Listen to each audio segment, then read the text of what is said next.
everything I knew about a healthy diet was a lie. In 2012, I lost 50 pounds. Here's some of the proof. This was in March. I'd already lost 20 pounds before this picture was taken. So you can get an idea of, add 20 pounds to this picture and you can get an idea of how heavy I actually was in January of 2012. I used to give speeches about my weight loss, and I'd wear the big pants and I'd pull them out and, you know, say something like the guy at Subway doesn't have anything on me or something like that. But I didn't want to dig through the basement to find those old size 34s. I started out with Weight Watchers. It's actually the third time that I've lost 50 pounds in my life. And I started out on a converted version of Weight Watchers, which is out there at fat-camp.org. It's my own version of a Weight Watchers point system that I created because the Weight Watchers point system was off. And it was actually made to make you take a really long time losing the weight. And the other problem that most people trying to lose weight do is they look only at a scale, which is absolutely wrong. If you're losing weight, you absolutely need one of these. Anybody interested in losing weight needs one of these, this is a fat caliper, and you pinch yourself in several different places to figure out how much percentage body fat you have. If you're not doing this, you have no idea where you are or how well you're doing. Because losing weight in general, especially if you just diet, if you lose weight in general, you're losing about 50% muscle along with fat if you're not working out. When you lose muscle, you actually reduce the amount of calories you can eat a day without gaining weight. The next policy I had was running. So I started running.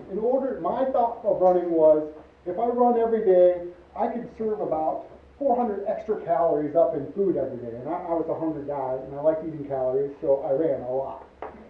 And once I got to the point where I got good at running, I thought, man, I could go into some warrior challenges, maybe some marathons.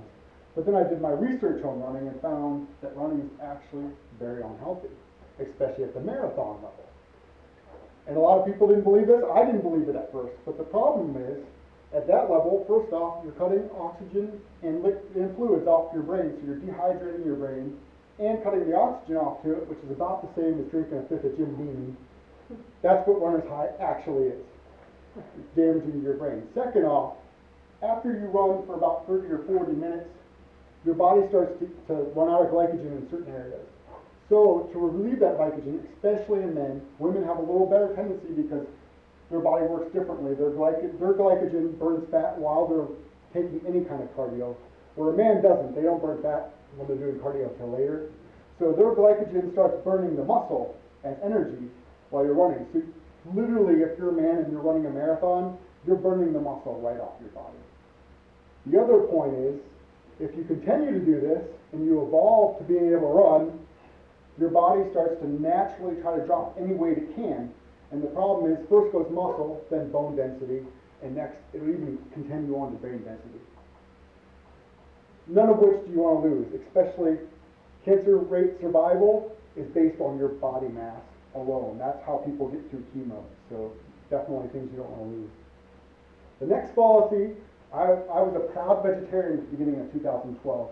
And I did well initially in my diet by dieting based on calorie restriction alone, and then the restriction of fat.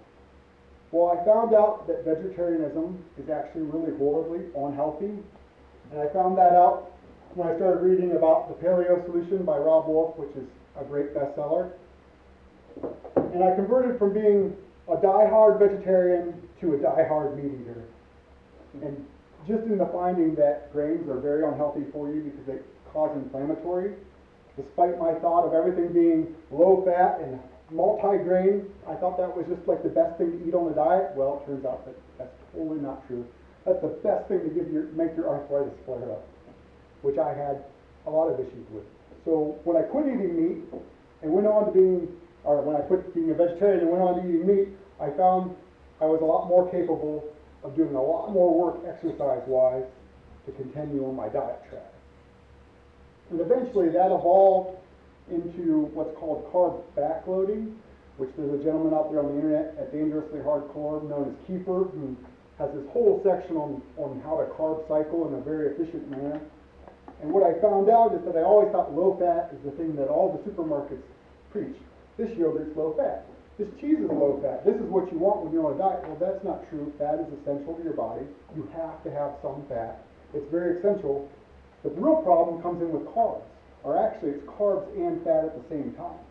So you can have carbs and you can have fat as long as they're separate. You can have as much as you want. In fact, I've kind of proven this. Over the last 3 months, I've gained about 7 pounds. Was eating 3,500 to 6,000 calories a day. So when I sit down to dinner with my wife, I might order 3 steaks up, where most people would order 1. And when it comes dinner time, I finally allow myself to have carbs, and I'll have a huge dinner, and I'll follow that with maybe 6 donuts and a couple giant bowls of ice cream is what I've been doing for the last 3 months or so. And I gained 7 or 8 pounds, but I'm still at 12% body fat. So therefore, I haven't gained more than 1.5 pounds of body fat in that time. So in my opinion, I'm doing very good. Also, in closing, it's not only my opinion, because I just had a vitamin panel done and a cholesterol check. My vitamins are all still fine. My cholesterol is down 31 points, which is pretty remarkable for somebody who has high cholesterol. So I'm barely in the high level of cholesterol now. And on top of dropping my cholesterol 31 points, of that 31 points, 7 points is good cholesterol, which my doctor told me, and I don't have any verification of this, raising your good cholesterol is exceptionally hard, and even with medication, it doesn't generally happen. So I just like to say it works. And in turn, if you really want to go on a diet, I would suggest start lifting weights, start eating a lot of protein, preferably of some kind of meat source, and exercise. Cardio running is great, but only for a little bit, 20, 30 minutes max. Thank you.